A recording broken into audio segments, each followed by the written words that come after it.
Puluhan hektar sawah di Kecamatan Pedawarayu dan Perlak Barat, Aceh Timur tertimbun material tanah galian C yang tak jauh dari bencana persawahan yang sudah warga. dialami oleh Akibatnya ratusan hektar rakyat sawah di dua kecamatan kecil ini gitu. terancam gagal panen. Menurut warga, lumpur galian pasir telah merendam sawah mereka sejak beberapa pekan terakhir.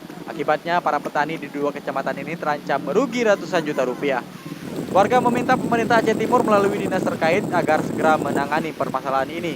Mereka meminta pemerintah menutup dan mencabut izin tambang galian C yang berada Inilah di dekat contohnya sawah mereka. hari ini. Pasalnya, keberadaan Kemudian aktivitas galian C itu inilah telah area persawahan merugikan mereka. mereka yang Izin sudah tambang galian C yang tak jauh dari persawahan warga berjangka ini dan bisa diduga dikatakan milik sampai CV Aji Jaya Mandiri. ratusan juta. Dari Aceh Timur, Zaid Ya, Maulana efek melaporkan ini untuk Aceh Video. mengakibatkan